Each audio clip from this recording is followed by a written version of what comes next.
Bienvenido.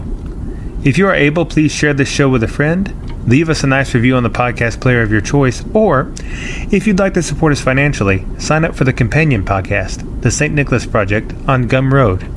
All these things really help us out. Namaste.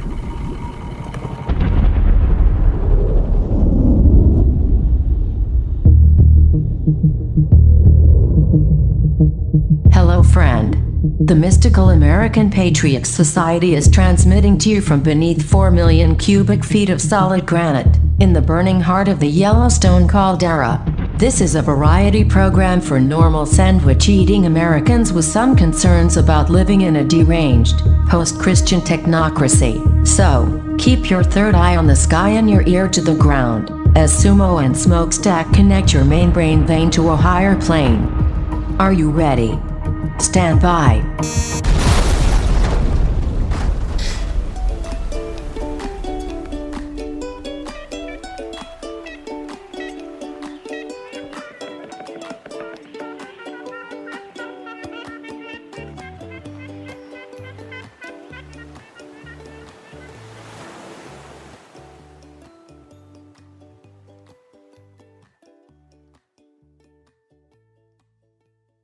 Are you familiar with the show Warehouse 13? No. It's an interesting show. I don't think that I've only seen the one episode, and it's been off the air for years, as is true of almost all the media I consume. Same. But nonetheless, it is a good show. And it follows the format that I am curious about. The other shows that follow this format are the X-Files. Mm-hmm. You've seen. Yeah. I've actually seen more than one of those. Many of the Star Treks follow this show. Mm-hmm. This theme. Not really theme. Structure, maybe. Okay. It's a serial sitcom structure. Yeah. Right? Which is where you have some shows that are, what would you call it? They progress the narrative. They're like a plot show. Right. For the what do you call that?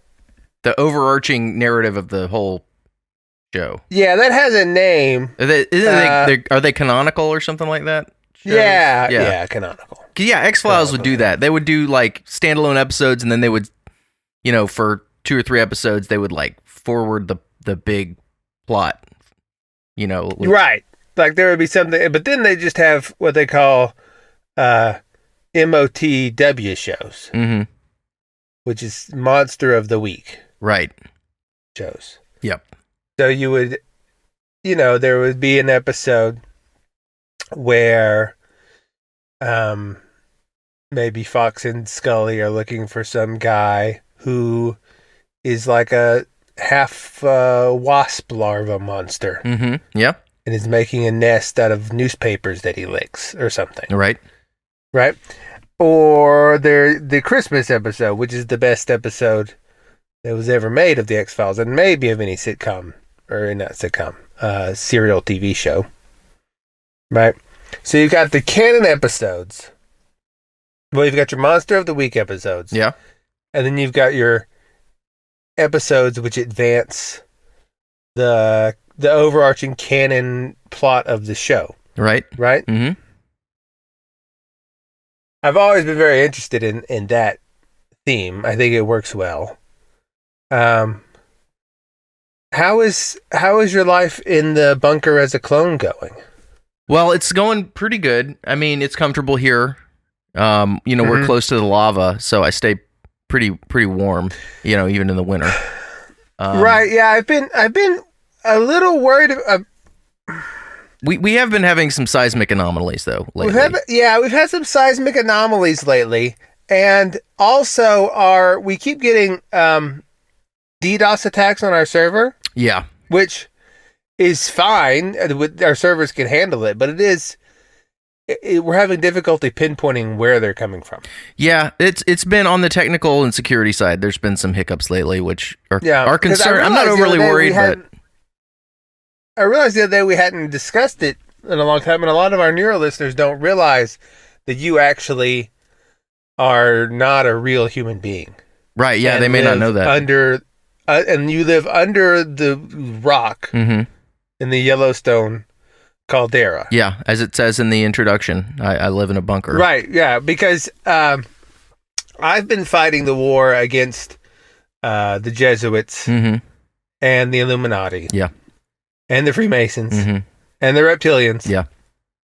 For a long time. And most of my natural-born compatriots have been either subverted or killed. So some time ago, I commits to making a clone army, which would help me. But most of them devolved into piles of goo. Yeah. But because the whole thing has to be completely hermetically sealed. Mm-hmm. It's like people that have had their third booster shot. They just begin to die. Right? They start having a heart inflammation. Yeah. Except even worse than that. Right. Where they just sort of the skin starts to fall off their bones. That one guy exploded into a pile of worms. Right. Yeah. Right. So that's always been a problem.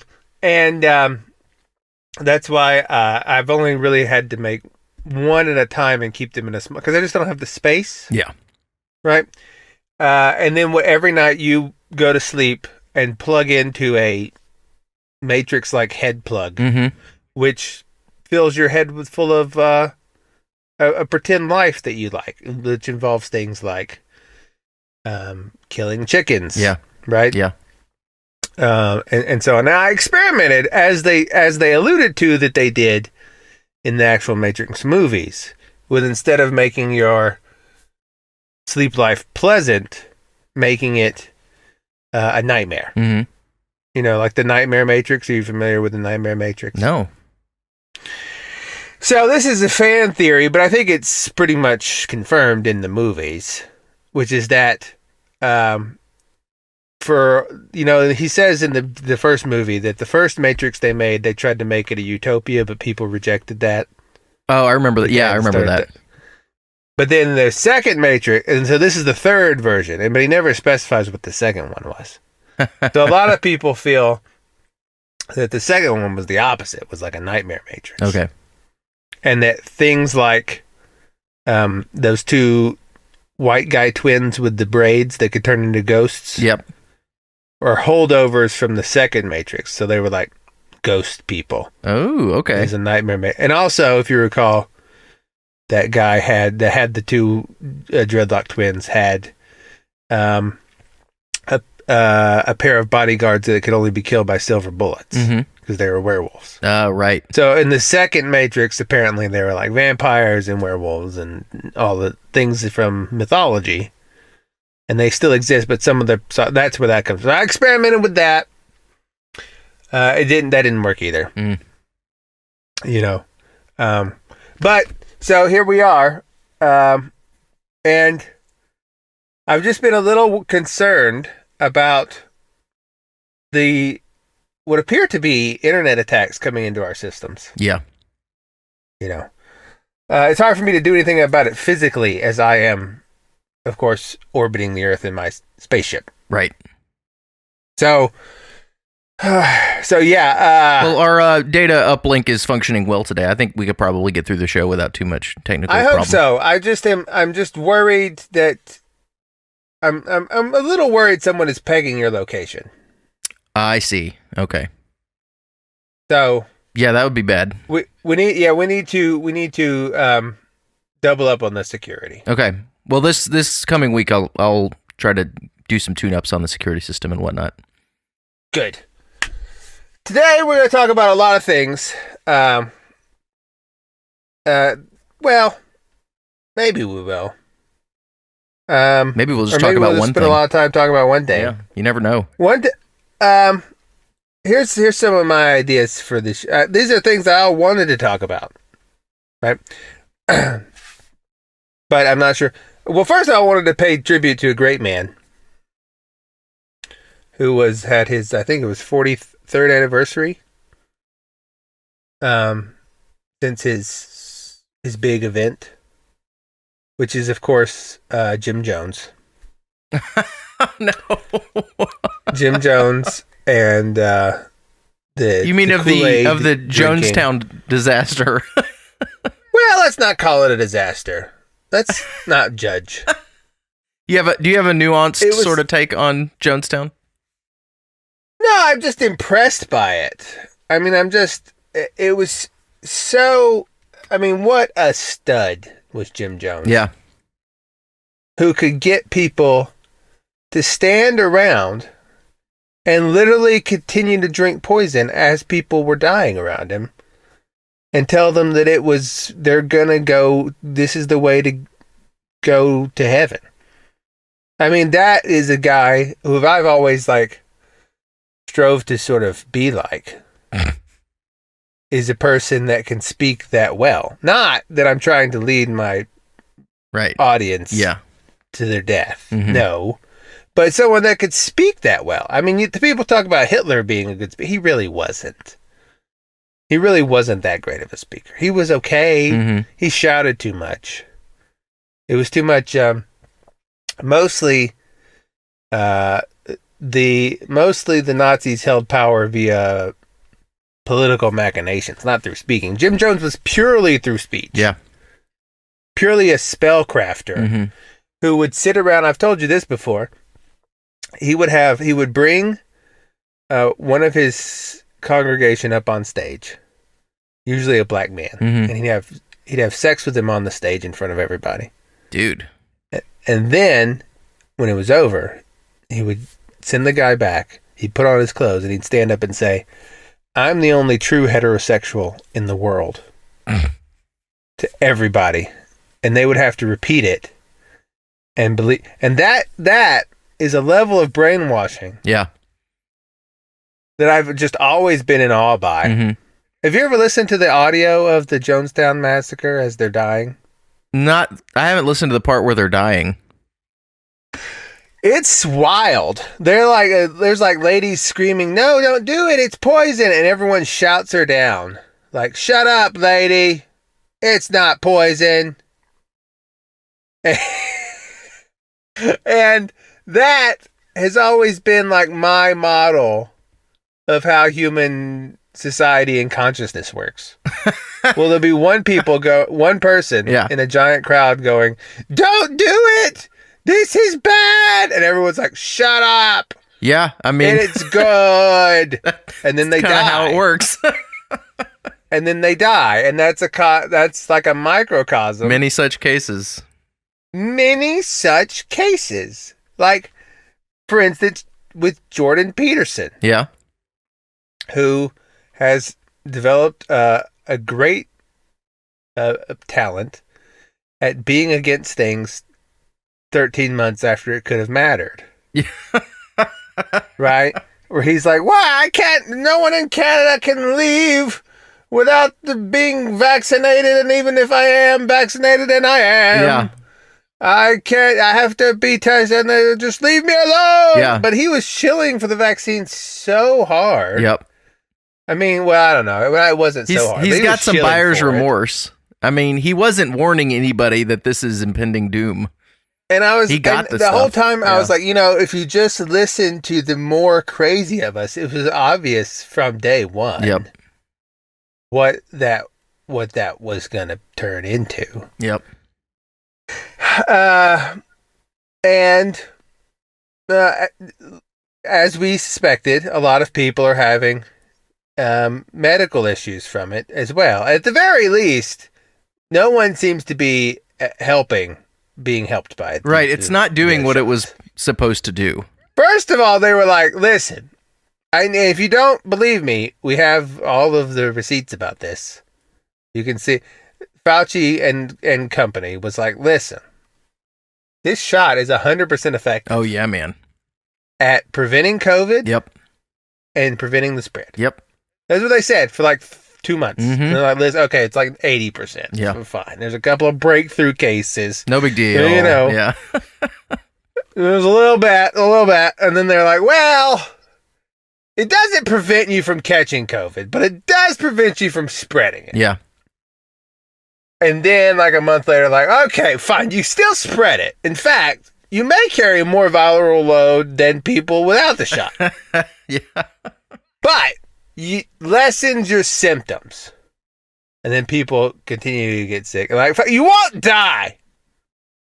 Right? That's what we're giving you here. And then even that is not apparently true in a lot of cases. And people that would otherwise not have had any problem with the virus at all are in many cases getting sometimes severe side effects like myocarditis and so on. Sudden death. Which and sudden adult death syndrome. Oh yeah, somebody sent that to me and I thought it was a joke. I thought it was No. a joke. It was how many articles were in that little compilation about people dying of sudden adult death syndrome? It was several just stacked up. And I thought, this is hilarious. Somebody just made a great joke meme. And then I Googled sudden adult death syndrome. I'm like, no, they're serious.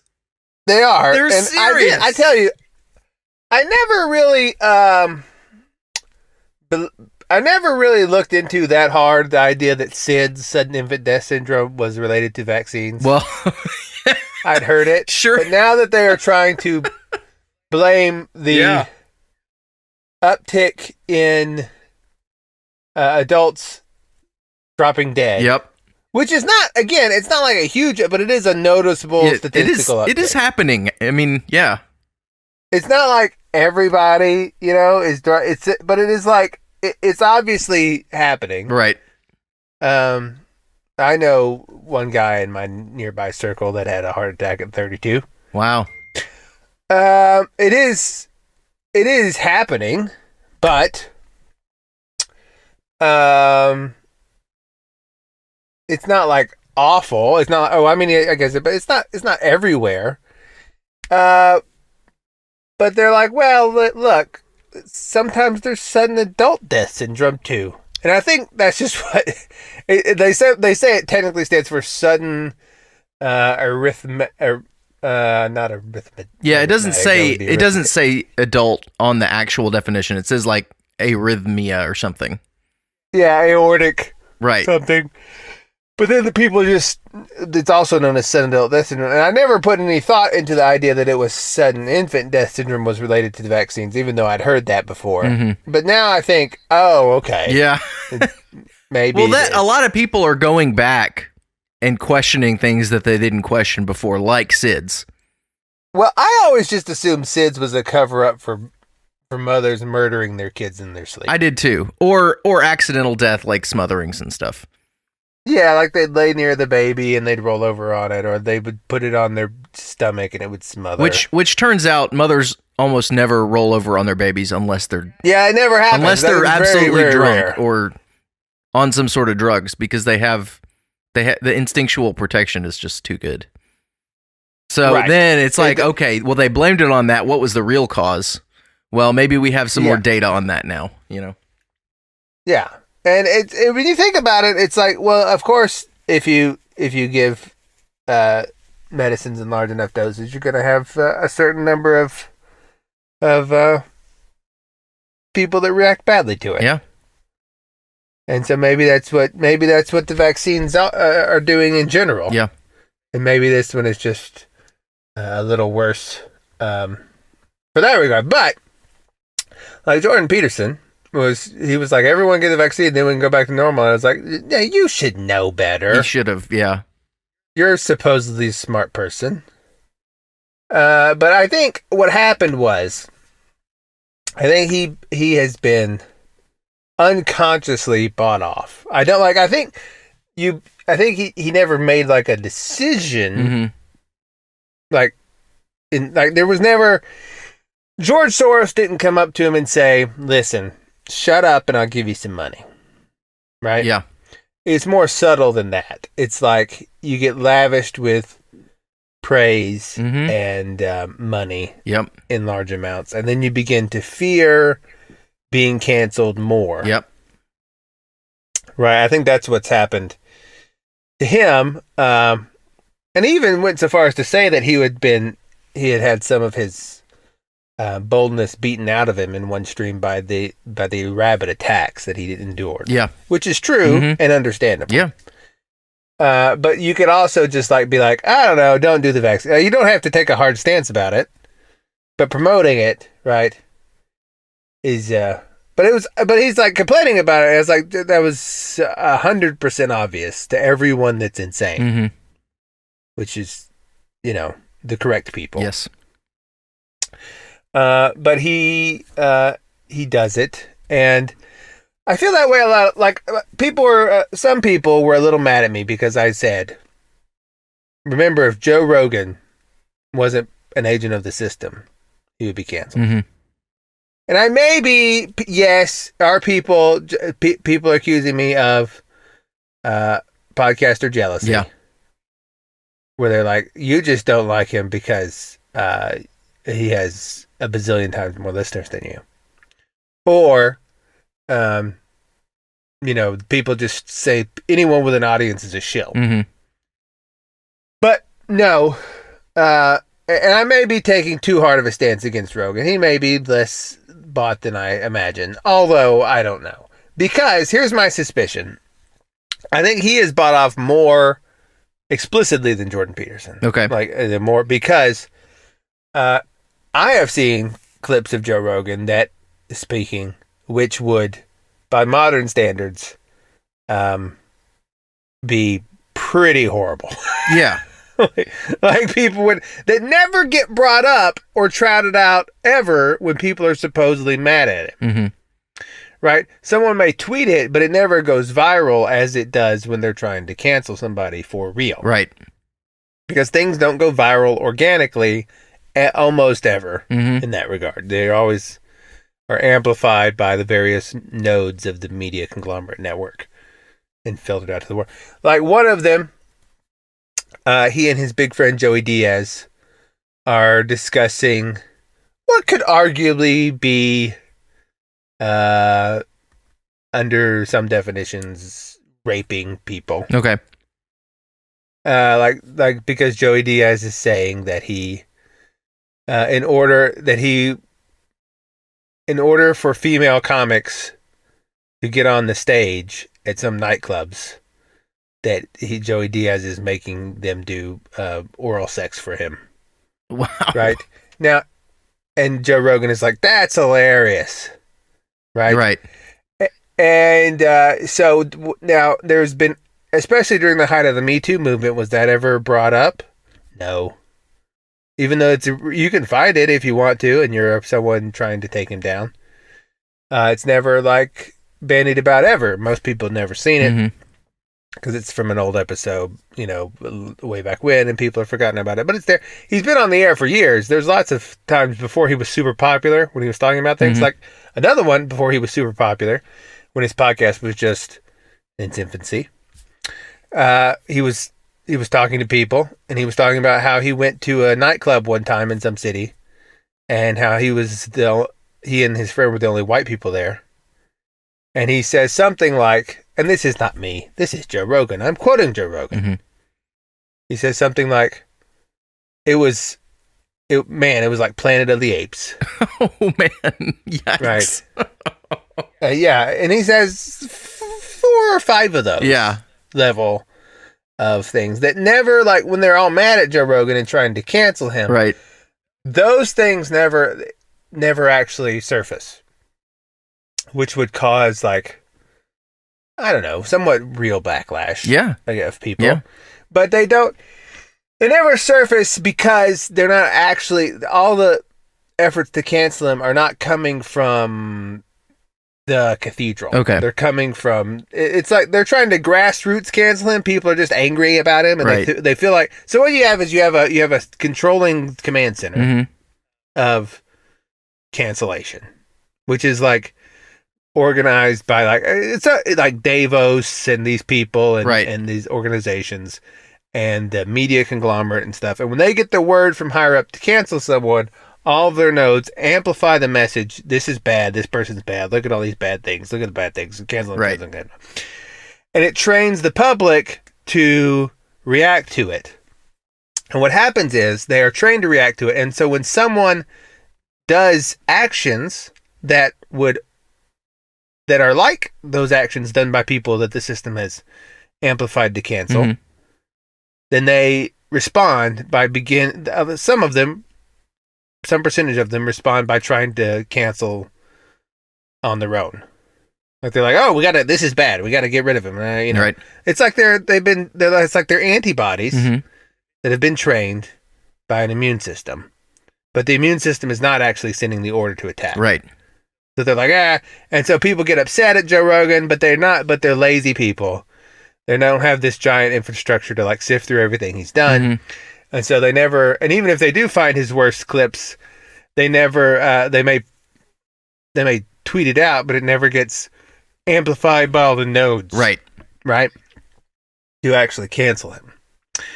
And that has always made me suspicious that his worst clips never surface in times when people are mad at him and trying to quote unquote cancel him. Because that makes me feel like it's just a trained public and not actually coming down from on high. Yep.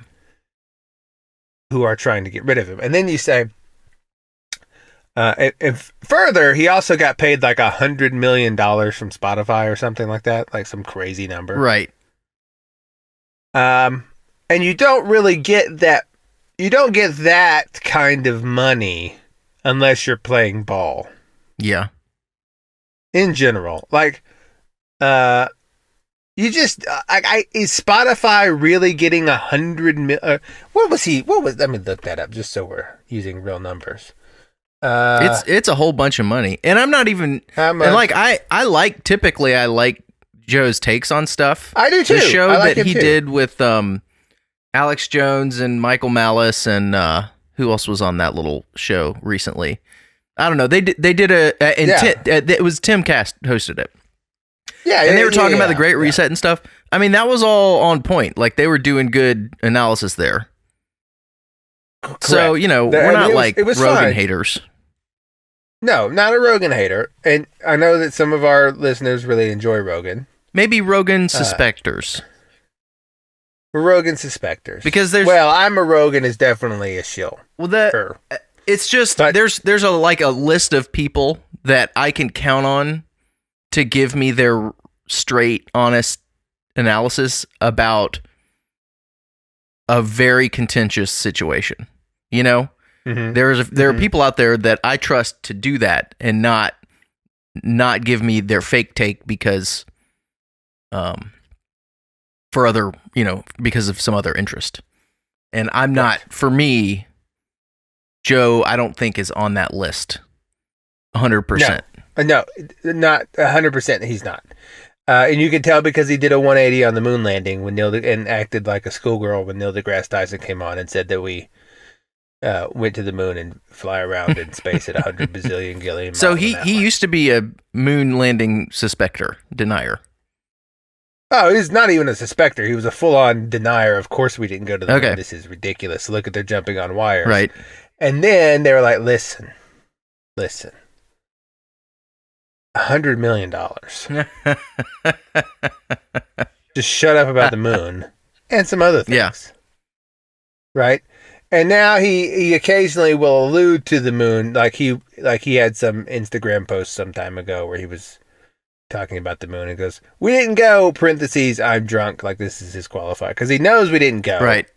But he also wants the $100 million. And it was $100 million, allegedly. That's what everyone reports. Yeah, okay. Is that's how much he was paid. So you have to ask yourself, is Spotify getting $100 million in more subscriptions just because Joe Rogan is there now? Right. And they're exercising. That would be a lot of. It's clear, like when I remember when that deal went down, and all the little blue hair cat mommies at Spotify took down a bunch of his episodes that they didn't like, and were they all put back up? I don't know.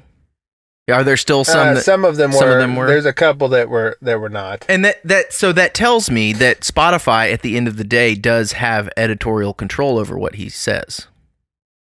Yeah, they do. And also, it's $10 a month, right? Mm-hmm. So you would need 10 million people to sign up for Spotify that were not previously signed up for Spotify. Mm-hmm.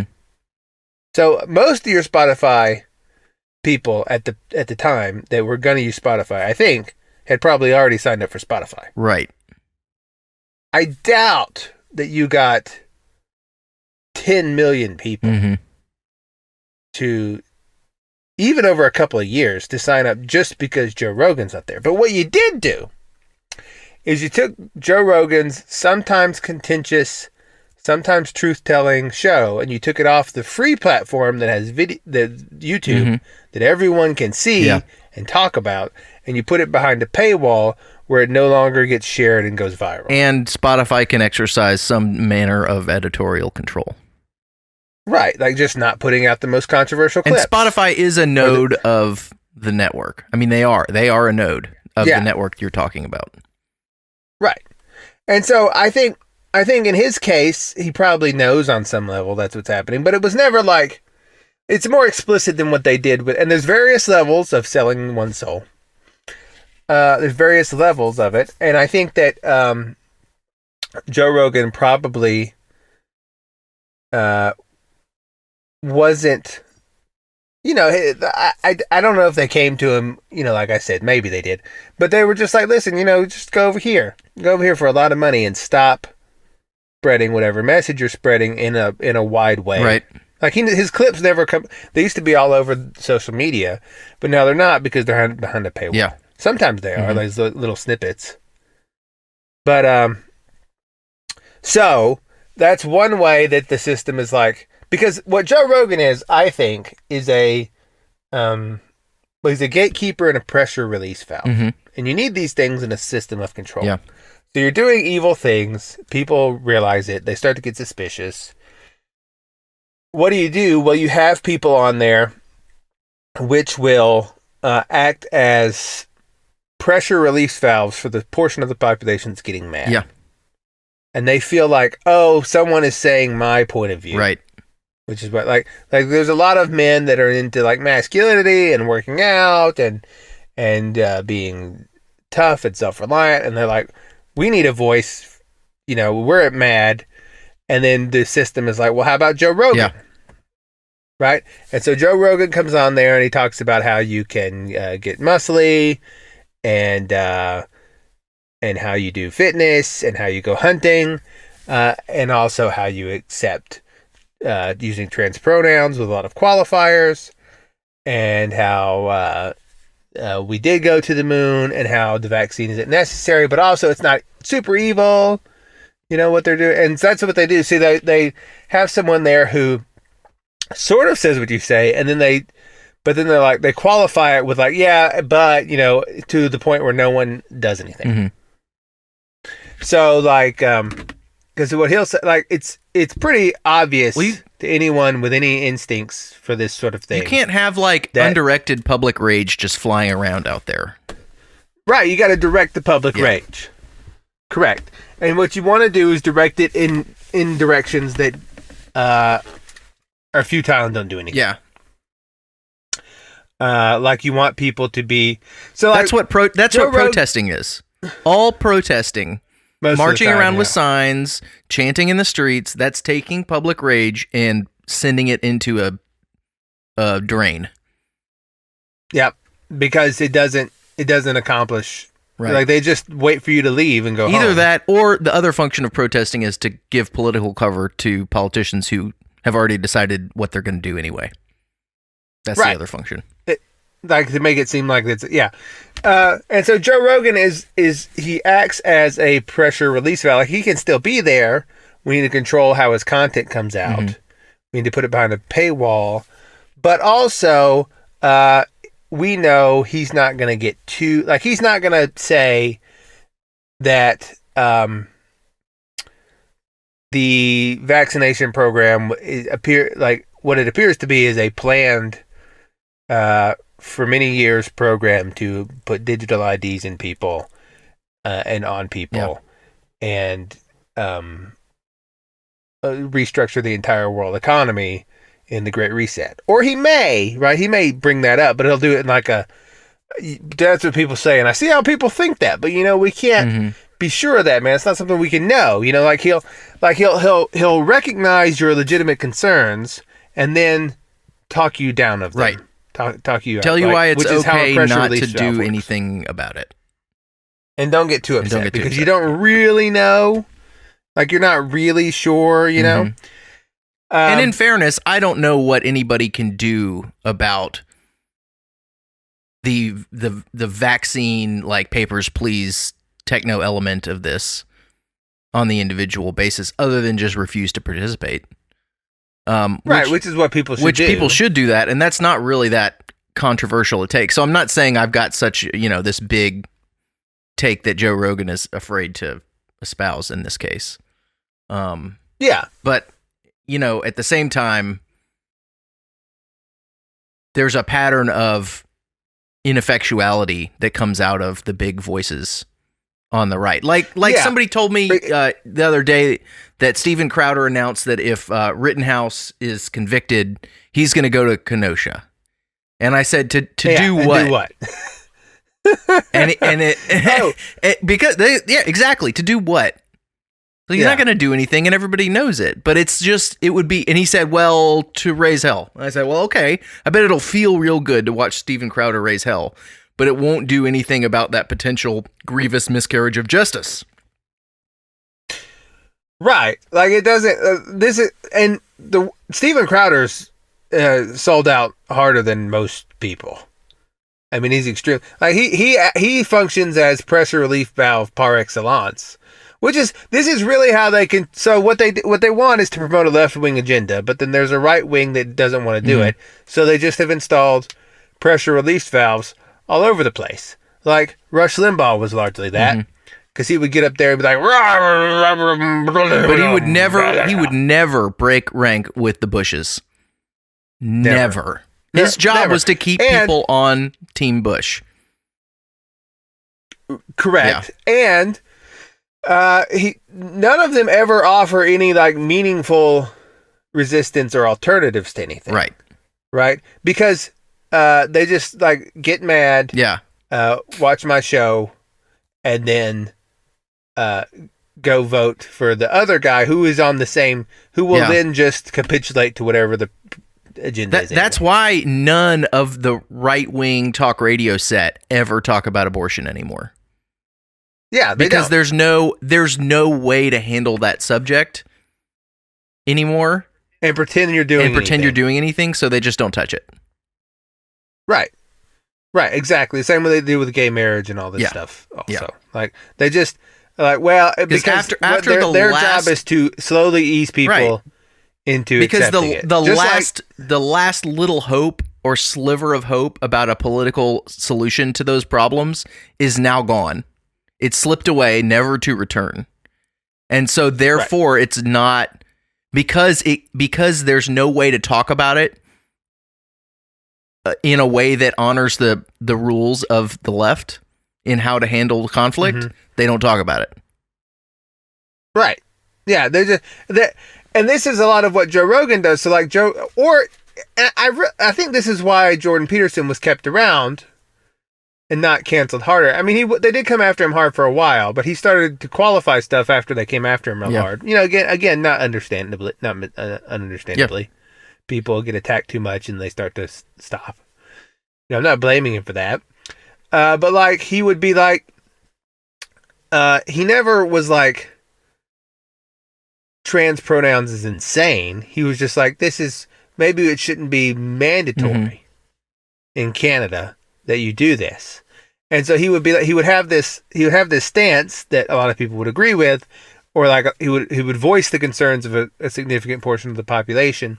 But then in discussions, he'd be like, now listen, I personally would still use them out of respect, right, for someone. And then what would happen is, and so it's like a slower way to boil the frogs that are you boil them at a slower pace. There's a certain portions of the frogs you have to boil at a slower pace. And so what they do is they have these people who unconsciously or consciously will take just enough of a stance that gives voice to those people, but not enough where it will actually matter.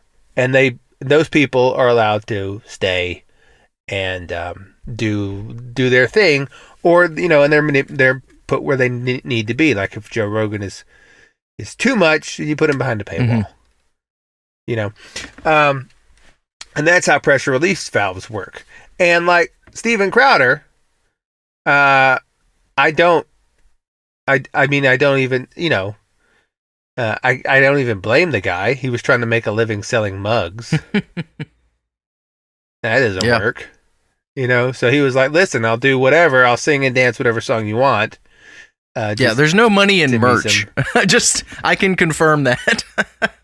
No, you do merch for the fun of it. Yeah. Right. But you don't you don't make money selling merch. Although our t-shirt of a drunk midget that's that's an alcoholic is going to be a banger. We're going to be $1 million off of that.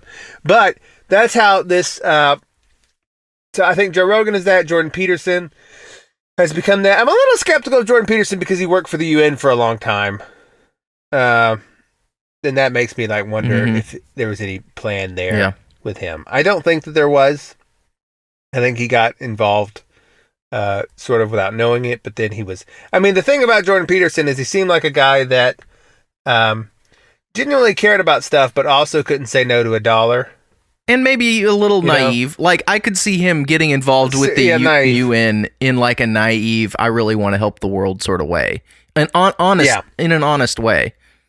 Yeah, he doesn't understand, he understands psychologically and metaphorically the understanding of the devil, but he doesn't believe that Satan is actually running around controlling things. And so he's a little naive to that. And that's how you get had. Evils. Because you can always say, oh, well, this isn't it. Or whatever. Right. If it's just a metaphor, it never actually gets applied. It's got to be real, too. Yeah, and my point with Joe Rogan was that, you don't... At some point, you don't get to that level of worldly success without some compromises. Mm-hmm. And I think that is pretty true. For instance, do you still believe, listener, the idea that people just start mega companies in their garage that go on to control the world? No. That's not real, guys. That's not... Just think about it for a second. It may have been real at points in human history that people... It may have happened once. Yeah, I don't want to discount it entirely, but it's not happening today. Yeah, it hasn't happened in a long time. For example, what's the story with Amazon? Jeff Bezos. Right. So he started it basically he started this little company that sold books. They just sold books on the internet, and he was working all the time, 24/7, and he was going, and he survived the dot-com bubble through luck and acumen, and then he started selling other things, and he became the biggest thing in the world. Just this plucky little guy, and then ... who also was a graduate of Davos's World Economic Forum program. Bezos was? Bezos was? Yeah. I had no idea. Bezos studied directly under in the institutions by Klaus Schwab and George Soros. No kidding. Before he was ever a big mogul. Mm-hmm. Because what he did was he went there and they needed someone to... Well, they amplify your signal too if you're going to play ball. Yeah. And so this guy is going to be a node for us. We can own this guy. And so they throw money, and all you got to do is you just direct the web traffic to his store. Mm-hmm. You make ads for his store, and you can make anybody the biggest billionaire in the world. People are that's conspiracy. He didn't. No, he didn't. No one does that. Right? You don't get to be a trillionaire or whatever without the system approving you. Correct. Yeah. And helping you out. It just doesn't work. That doesn't happen. Because if you're not on the team, the levers of the combined power of government and industry, which are really one thing, they will be levered against you to take away the money that you've made if you manage to make it. Like if you want to keep, just to give their business to somebody else. If you build an empire somehow without their help, eventually they will notice and take it from you. That's how protectionism and collusion work in government and industry. Yeah, and I mean seriously, Bezos like went to some and is a, you might call a graduate of like a World Economic Forum / Davos program that a lot of people in like Angela Merkel went to, and Emmanuel Macron went to. It's this thing. And so what they do is they train these people, and what they're doing in these training is they're not only instilling an ideology into them, but they're also selling their soul in a quite literal way. All this wealth and power and these personalities and industries, it really is Babylon. It is Babylon. Like if you want to understand the way the world works, you have to view it through the lens of the book of Revelation, not just in an eschatological sense, but in a way is like, how do I view the power structures of the world and the events of history that are unfolding? Because Revelation is about everybody's life. It's about all times in history, not just the end. Yeah. Yes. And so there's this.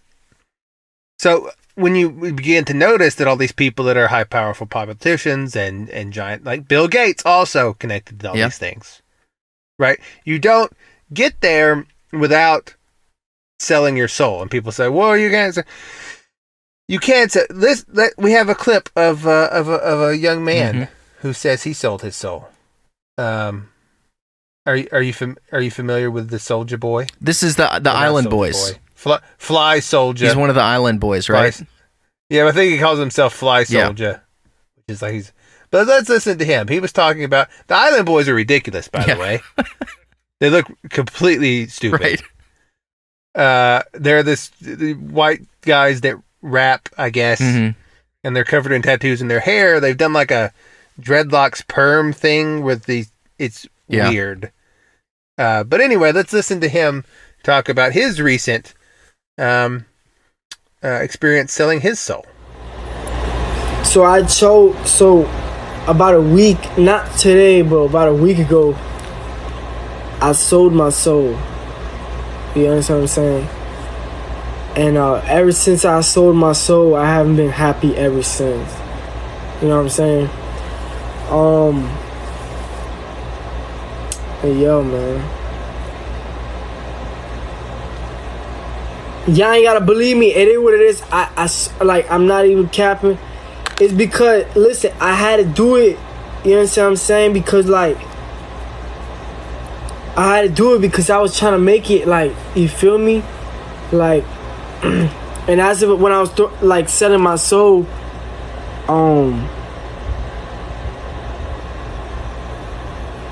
like, there was things that I could sacrifice about and stuff like that, and I sacrificed myself.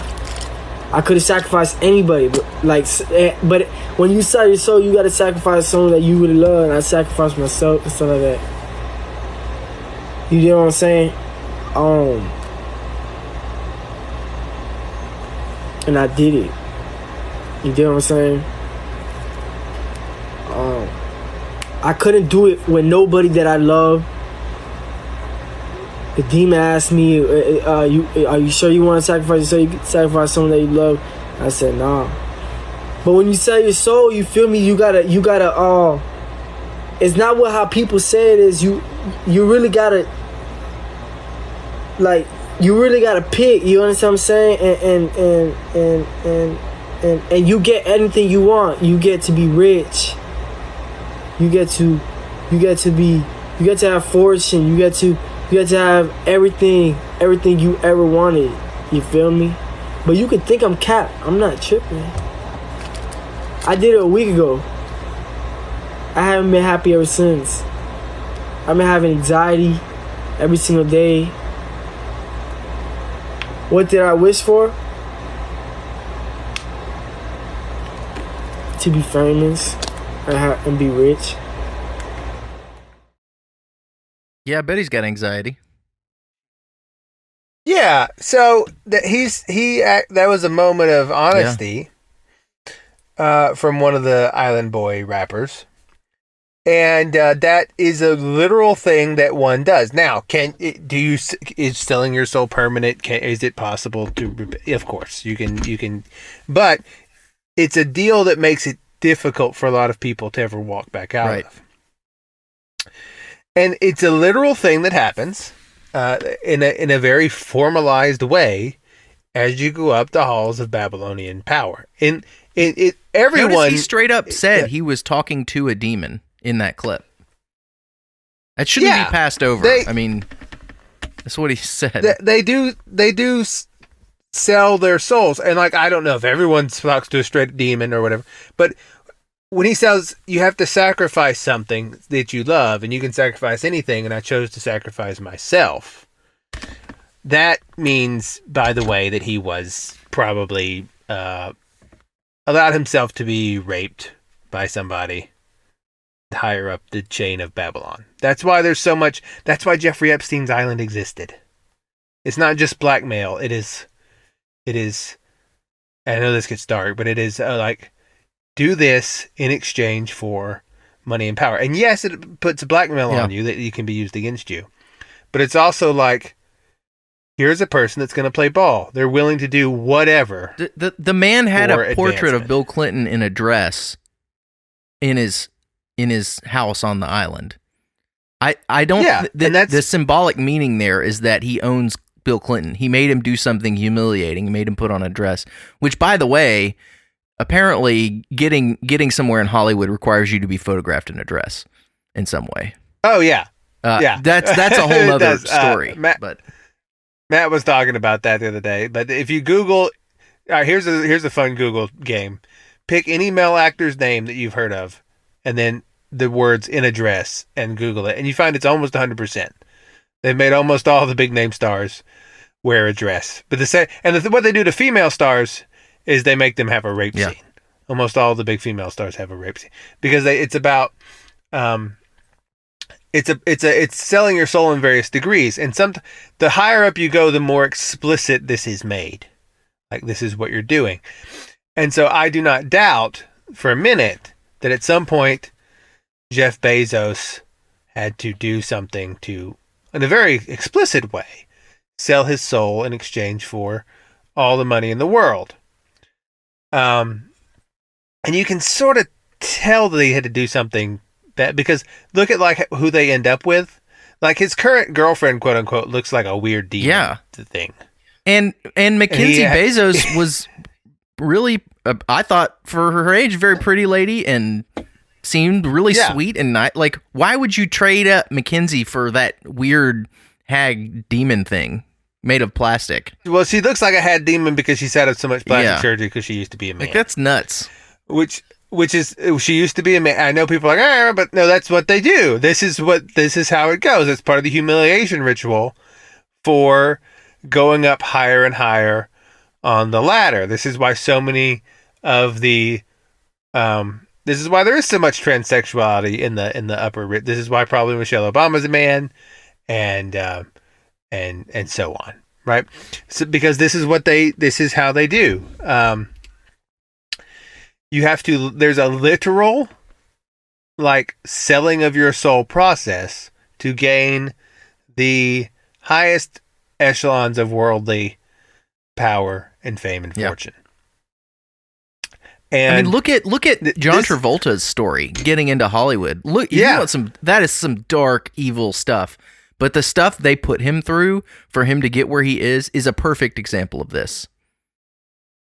Right. And now he has to, because of what he did, he got the fame and fortune, but now he spends his days trolling around bathroom gas stations in 2 a.m. looking for men. He's right? A husk of a man. I mean, he's totally screwed up. Right, and they all become. It really did. It cost him his soul. So yeah, it really does. Like, now there is hope for you as long as you're alive that you could come. Right. That's the thing. Nobody's too far habit gone. That becomes very hard to get out of. Yeah, but because the more they give you, the more you stand to lose by turning back. Right, because you'll lose everything. I mean, you lose all your fame, Boeing all your 747 or whatever. Like, he's very wealthy. And you can't, people have a hard time walking away from that. Yeah, other rappers have said the same thing. And this has been a story that goes back for as long as I can see. Like there's I forget his name, there's a guitar player in the 30s, and they called him 12 Fingers something or whatever. He was a blues player, black guy from the Mississippi Delta. And he was a blues player, and people would say that he had sold his soul for the ability to play guitar like that. And he never said he didn't. He was always like, now people be like, oh, he's just playing into the mythos that makes him seem more exotic by never denying. But he also like did a bunch of weird stuff, and you think maybe, right? But like the other rappers have said the same thing. Like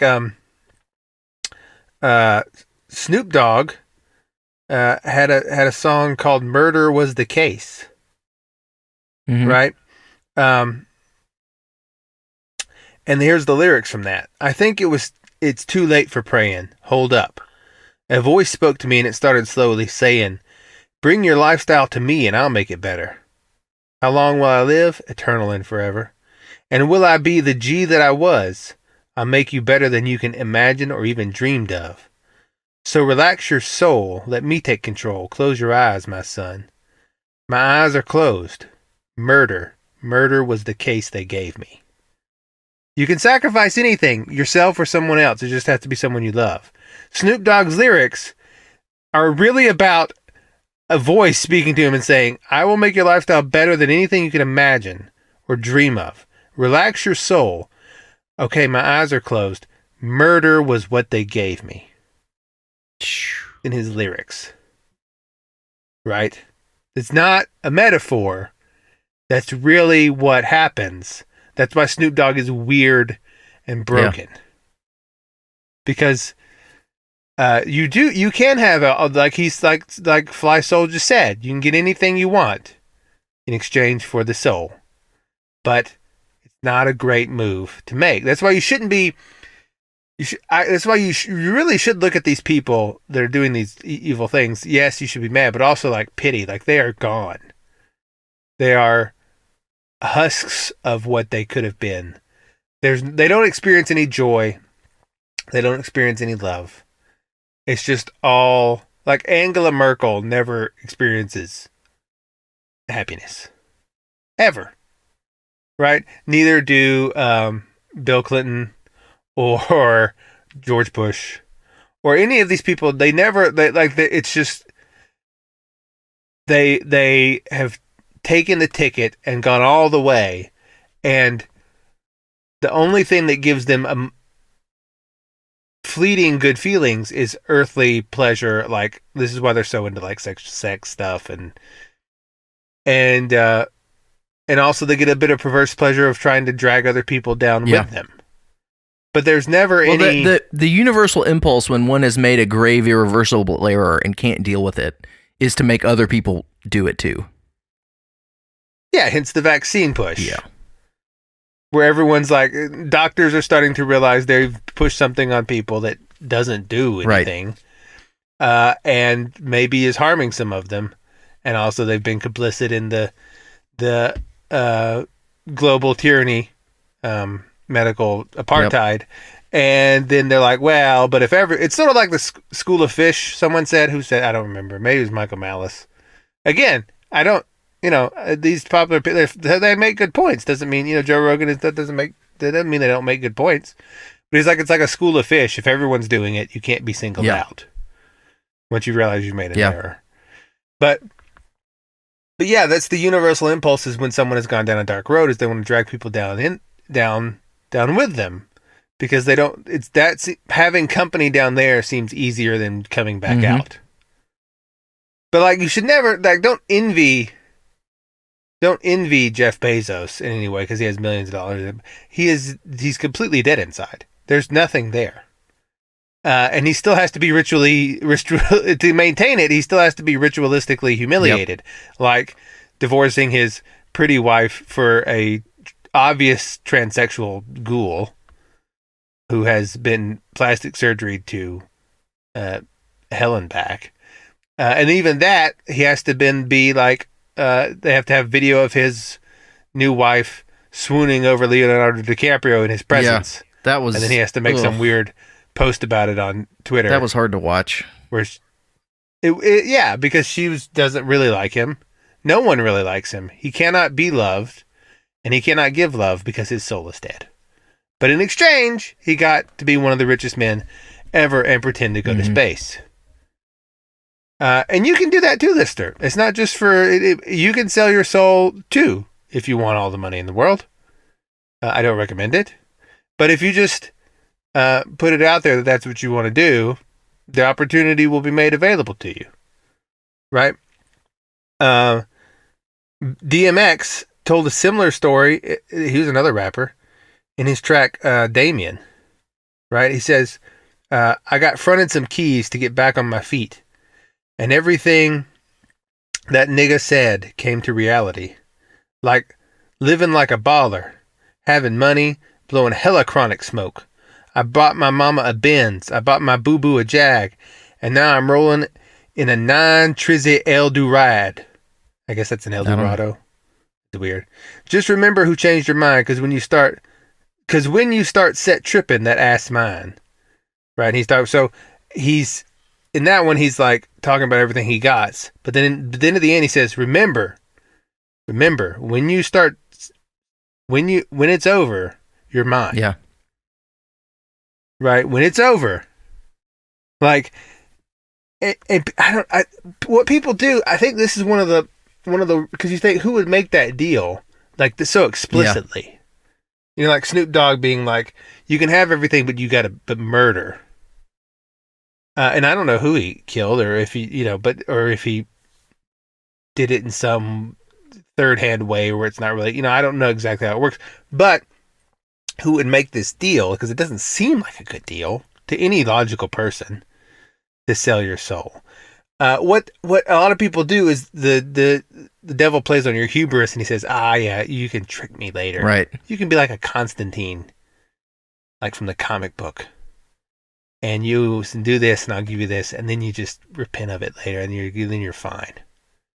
That's what people think, right? They think that they will trick the devil and outwit him at his own game, and they're like, yeah, I'll take the deal now, but then once I've got everything secured, I will turn back and be a good person. But what you don't realize is that you can't secure that. You can't like hold on to it. Like if Jeff Bezos decided tomorrow to start being a good person, and being like, I'm not going to treat the people that work in the warehouse like slaves, and say they can't go to the bathroom, or whatever crazy stuff that's happening in the Amazon warehouses. And I'm not going to support every evil thing that the global...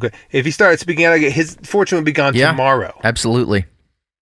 That you can't hang on to it, right? And that's the trick. That you can't outwit the devil at this game, right? Maybe one or two people have done that. Maybe one or two people have taken the deal and then gotten out of it later and retained some of their... Maybe. But don't... It's not a good bet. This is like playing against the house and gambling. But people think that they can, And lots of celebrities and famous people have told a similar story, like Lady Gaga. Right. And Madonna talked about that too. Well, Bob Dylan famously. In a way, this is also just the story of mankind. I mean, because it is. When we sinned, the original sin was the deal with the devil, and you couldn't buy your way out of it. You couldn't trick your way out of it later. And the only way out was faith in Christ. So, I mean, and that's the same thing it's the same thing for everybody. It's just, there's different levels of how explicit that story is played out and how conscious you are of it. And I think there are some exemplary stories in individual people's lives where they just really live it out to the max. And that's what we're talking about. Right. Like I think what bothers people is the idea that it is like that explicit. Yeah. Like that there's actual agents, be they human or some sort of spirit, that offers you things in exchange for your actual soul. And what they do to sell your soul is you commit some horrible. You transgress against something morally sacred, and then that's how the deal is made. That's how you quote unquote sign in blood. Murder was what they told me, as Snoop Dogg said. Right. And Lady Gaga told a similar story. She was like, because, she's not that good. That's the thing. A lot of these people, they're not even that talented. Right. There's people on like on YouTube that sing 1,000 times better than all these people and play better and rap better, but they're not. They don't get promoted to stardom because the nodes of the network, of the Babylonian network, just like they're not turned on Joe Rogan, don't turn to promote them. Look at Harvey Weinstein. That dude was like a soul purchasing machine. Exactly. That was his whole job. Yes. That was his whole job. That's right. It's a soul purchasing machine. That's why everyone in the quote unquote halls of quote unquote power is all in lockstep, because they've all sold their soul to get there. Right? That's how these things actually work. Like Lady Gaga told, she was there was like a French journalist, I think, some night she was singing in a club, and a man approached her outside of it and said, do you want to have it all? She said yes. And that involved some things, and Madonna talked about too, as did Bob Dylan. Bob Dylan talked about he there's one very interesting clip of Bob Dylan where he talks about his art and his singing, and he says something, well, I had to do it for him. And you're like, who's him? And he doesn't specify. It's weird in a extremely creepy way. But it's a real thing that happens, and that's why. But there are some guys like Bob Dylan and Johnny Cash that they seem to have turned it around at the end of their life, but they kind of lost everything in the process. Yeah. And I think, like I say, I think what bothers people is how, like, what they can't accept. Like, they can accept compromising your morals for gain.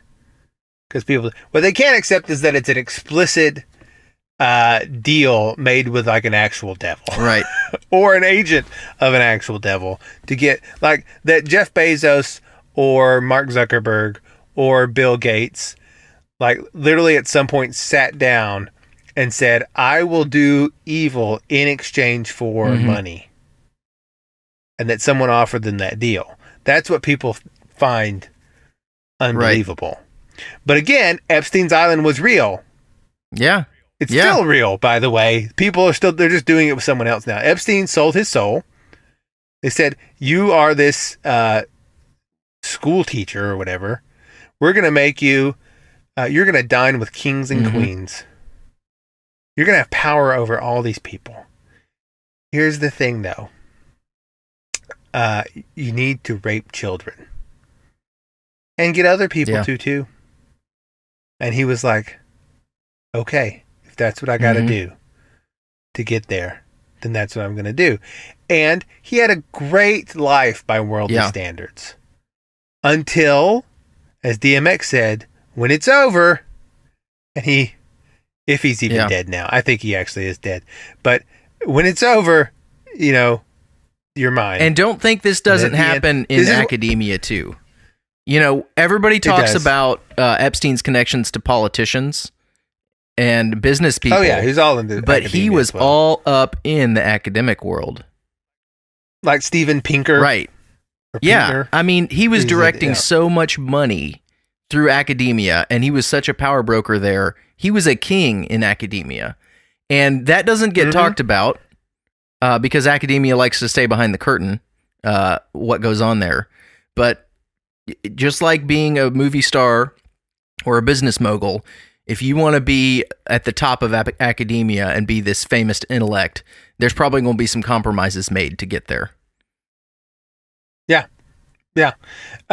It's not do you want to be good at your job? It's not do you want to be to make it work where you're having a good living. It's like, do you want to be a king in the world? Do you want to be a king in Babylon? And if you do, and people don't, I think there's some resistance to the idea that being like at the top of your game in academia, or like a real heavy hitter. The guys that are really in control in academia, that's a Babylonian kingship, okay? Just like Jeff Bezos, just like Madonna, same thing, different segment of Babylon, but same thing. Mm-hmm. Yeah. Yeah, it's the same thing. And you see it happen over and over again, whereas people they'll begin to start something, and then to reach the next level, they have to compromise in some way. Like, I think have you followed the Good Mythical Morning guys? No. At all? On YouTube? Rhett and Oh, Link? yeah. Those guys. Show. Yeah, they had a good show. They have a good show. It's been fun to watch. It was very entertaining. They were good on the camera. But they began their career they were small town guys, and they began their career sort of explicitly Christian and talking about that, right?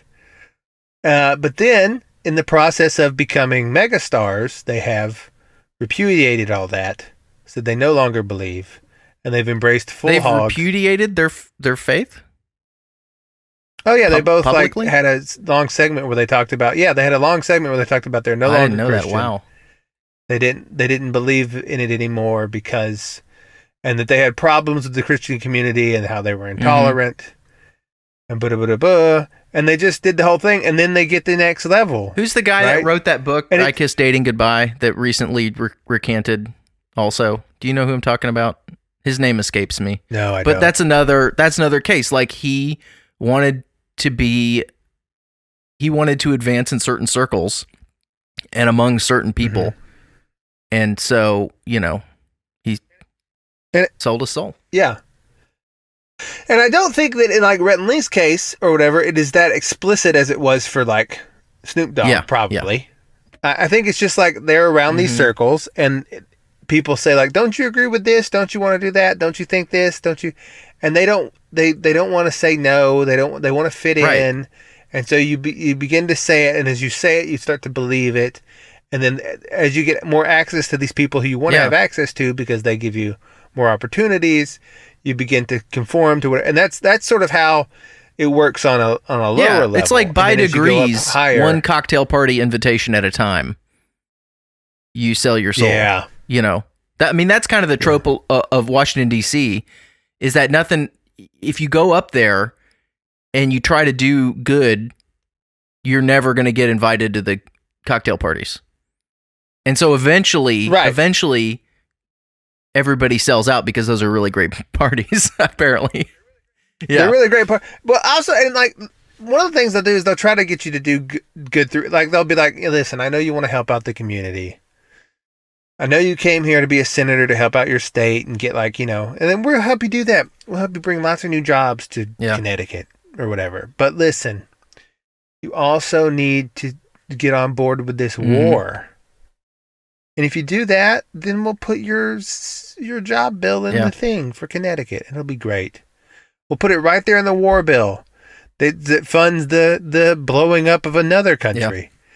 And if you just sign it, right in there is the bill that you wanted, everything that you wanted. You just have to sign off on the killing of these innocent people. And it almost never happens that they don't take the deal eventually. Maybe Ron Paul. There's a lot of pressure. Ron Paul got away with his soul intact. You know what I mean? Yeah. But it's maybe once in a generation does somebody go to Washington, D.C. and be a career politician and not sell their soul. This is why putting faith in the political process is not going to, and I'm not saying there's no value in it, but everyone that's a mouthpiece for it, and everyone in the halls of power is mostly compromised.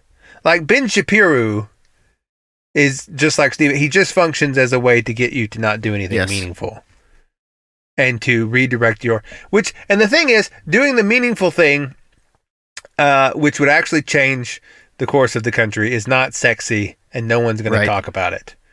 Which is where you try to be self-sufficient, be as unreliant on Babylon as you can, have a good family, raise kids refuse that are to good, participate, love your neighbor, be Right. adversarial with their everything that they do.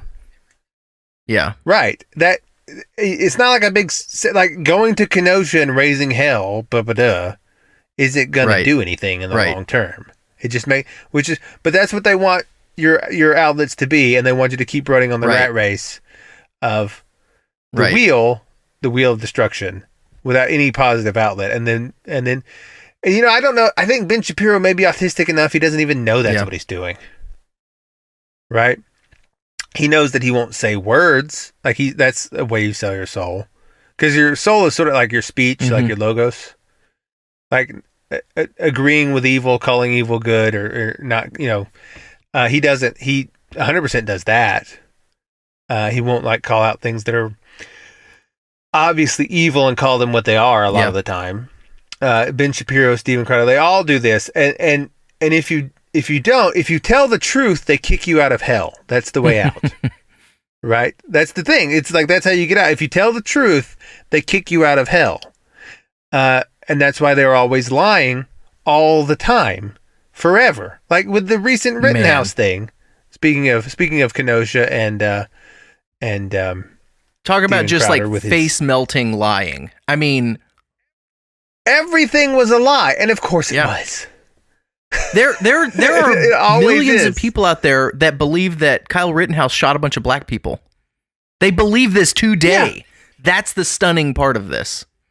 I know, like everything about what the media said about him was like he didn't cross state lines. He didn't own a gun illegally. He did live there. He was asked to. All of it was not. None of it was true. Everything they were saying. Yeah. But they can't not lie. You see, because when you're in there, if you tell the truth, they kick you out of hell. They kick you out of the deal. Yep. And people are in the deal to varying degrees. Right? That's how you can have like major media personalities after the trial, and politicians after the trial's over and all the evidence has been presented can go out there and just say something so spectacularly untrue that it just defies that for normal people. It defies comprehension. That's your point is they know they're lying. They're doing it to to keep their status, to maintain their deal. They 100% know they're lying. Like, didn't Joe Biden call Rittenhouse like a white supremacist or something? Yeah, he did. Right. On Twitter. And posted a picture of Kyle Rittenhouse. Yeah. And he has to, because Joe Biden, Joe Biden is nearing the end of his life, and he sold his soul, and now he's being humiliated toward the end because, as DMX said, at the end, you're mine. Mm-hmm. Right. And you have to sacrifice something that you love. And could it be, I don't know for sure, but could it be that was his other son that died? Right. Because if you look into politicians and that are high profile, a lot of them have dead kids that died before them, which is not super normal. Like, it does happen. Or that Kennedy girl that they lobotomized. Exactly. Yeah.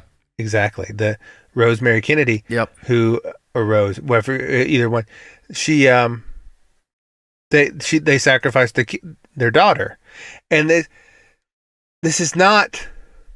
If you look at politicians, just do a little Googling around of how many politicians have dead kids. It's a lot more than the general population of people that have their kids die before them. Yeah, like a lot more, and some of them I'm sure are not that. I'm sure some of them are natural causes and accidents and stuff, but it's there's so many of them that it begins to be suspicious. Right? And so I don't know for sure if Joe Biden, that's how but clearly Joe Biden has skeletons in his closet. Yeah. Like his son Hunter Biden is an obvious pedophile. As probably he was. He seems to be like, and you do these, he's probably was in some Jeffrey Epstein style situation. That's how you get to these levels. Right. And at the end, you go through, you have to do you have to get booster shots of your cell to Satan, and that's ritual humiliation. Yep. That's why they have to go through this process every so often of being like, ritualistically humiliated. Like that's why there's the black eye thing. Have you seen the black eye thing? You noticed that? Yeah. If you look, like, that's another That's another fun Google safari, right there's there. Another fun Google thing is famous politicians and movie stars with black eyes, and you think, how many times in my life have I had a black eye? And then you say, am I a professional boxer? And if you are, then you have an explanation. Mm-hmm. If you're not, then if you're most of the people that aren't professional boxers, you probably go most of your life without a black eye. True. Like getting a black eye, like a real like that takes some doing. You have to get hit in a very specific way, and most of like the Pope has had a black eye. The Boris Johnson had a black eye. Harry Reid had a black eye. George Bush had a black eye. The list Joe goes Biden had on. That blood vessel bust in his eye, which is sort of the same thing. Yeah, the list goes on and on and on of these people, and it's always some stupid story. Yeah. Like some really... I remember Harry Reid said he hurt himself, like, working out. I'm like, bro, you don't lift. Give me a break. Yeah, you don't... like, let me see. How did the Pope get a black eye? His story was...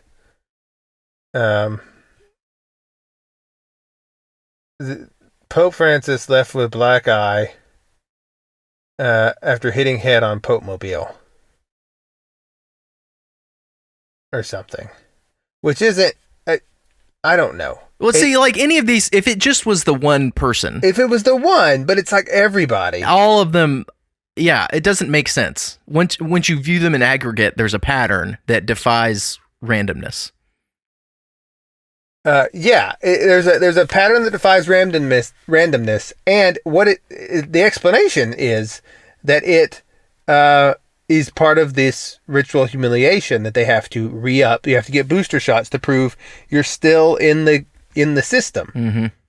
You know, I know people get mad at me for suggesting the Pope but Pope Francis is suspicious. He's worshipped an idol on the Vatican. I'm just saying, don't be mad at me. I didn't worship an idol in the Vatican. He did. Yeah.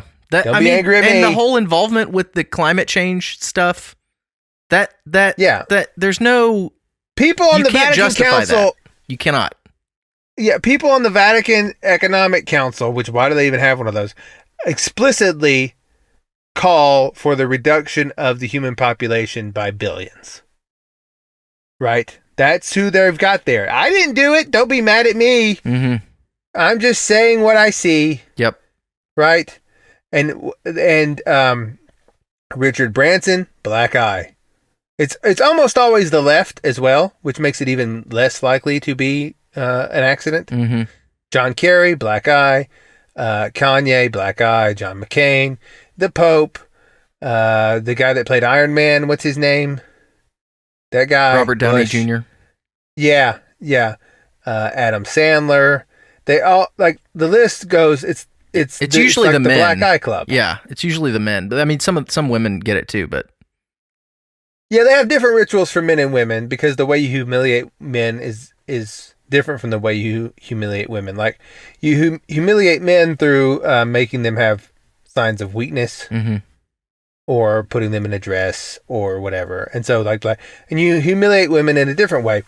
But that's why like women always have to have if you want to go up, you have to be raped on camera. Mm-hmm. And what they do, the method of control is it's pit and pedestal, which is where you make someone do or undergo some horrible thing. And then for doing that, you give them an award or you put them on a pedestal. Like your rape scene was fantastic. That traumatic rape scene that really shouldn't be on camera because it was awful. And it's not good to put that in people's minds. We're going to give you an Academy Award. Yep. You did great. So they threw you in the pit, then you get on the pedestal. And they do that. This is a method of control you'll see in your own life too. The people use this all the time. Like they did it with doctors and nurses all the last year. Man, where they did. You put them in a bad situation, right? You put them in a stressful situation, a very worrisome situation. Well, they gave them treatment protocols that in many cases were just killing people in like a factory farm sort of way. I had a doctor tell me to my face. He said, "What is that drug? Remdesivir? The R one?" Remdesivir. Yeah, he said it doesn't work, but we give it anyway because that's what the protocol says. Yep. And okay, so you put people in a pit, and then you pedestalize. You say, You're heroes. You're heroes. Yeah. You're the best. Here's a drawing of you with like the Hulk and Spider-Man bowing down to you. Here's a giant fiberglass statue representing you. Yeah, and so it's the pit and pedestal means of control, and they do that to people on various levels. It's a very common means of social control and individual control. Like even in your work, they may ask you to do like something like, not even something immoral, just like you have to stay. You have to work overtime for the 7th night in a row or whatever, and then you get an award, like you get Employee of the Month. Yeah. Or whatever. Right. So they throw you in the pit, and then for doing that, you get put on the pedestal. And then, because you don't want to be taken down off the pedestal, you don't object to being in the pit. Mm-hmm. And it goes back and forth. It's a symbiotic relationship, a pit and pedestal. And that's how a lot of this stuff is propagated and kept up. And one of the ways that you're periodically thrown in the pit is you have ritualistic humiliations. This is why you can Google any famous actor, or oftentimes musicians, although it's mostly screen actors, in a dress, and they are almost all in a dress. Almost every one of them, because they had to undergo a ritualistic humiliation. And the more famous they are, the more often they appear in it, like Tom Hanks, for example. Right? He had that whole movie where he was in a dress. That was like the whole premise. Mm-hmm. Or the guy that was Mork from Mork. Robin Williams. Yeah, him. And Mrs. Doubtfire. Yeah. And they're always talk about a tortured guy. Talk about a tortured guy. Yeah. He was miserable. He got there, and then you saw how his life ended. Yeah. That's what but you have to, the black eyes part of the ritual humiliation. As you go up higher, you have to marry like some weird transsexual, which is what a lot of those. This is why if you look at a lot of their wives, they look weird and plasticky. Mm-hmm. Jeff Bezos is being a prime example. Yeah. And there's there's other ones as well where you have to like I don't know. I think to some degree like those big parties function as that, where they have to go and like eat the cake that's shaped in the shape of a naked human woman. Mm-hmm. Or whatever. So you have to re-up your commitment to Babylon every now and then, which is why there's ritualistic humiliation. Like people talk about, why would they do that? Why would they do that? Because it's the pit and the pedestal means of control. It is a way of making sure you're current on your payments to Satan, so that you keep getting your benefits. Mm-hmm. And that's how it works. So don't be too surprised about that sort of stuff. And so when you meet somebody who universally suspects people with great wealth and power, as a matter of course, there's a reason that we do that. Yeah, because you can't get that without, like, that is the devil's territory. Yeah. Like that is like yeah. There's heaven. Like there's, Jesus said, right? There's two kingdoms in this world. Yeah, it's like Jesus said, whose inscription's on this money? Caesar's. Well, then give then give to Caesar. Like that's not, God didn't invent money. That's not his doing, And so he's not concerned about that. But the money comes from the other place. Mm-hmm. And yes, living in this fallen world, you need some of it to function. But it's not like God made trees. He didn't cut down the trees and turn them into dollar bills, right? That's not his sphere. Mm. Money comes from the other side. Yeah. Because it's a means of debt, it's a means of control, it's a means of resource allocation that isn't fair. It's all these things, right? It's from the other side. And so when you go up high enough in that, you have to deal more and more with the other side.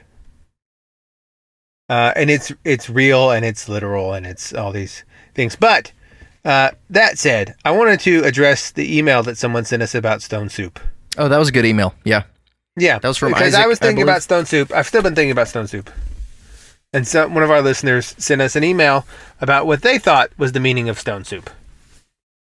And I thought they did a pretty good one. It was from Isaac. Mm-hmm. Isaac. You think that's his real name? I don't know. Isaac. Could be.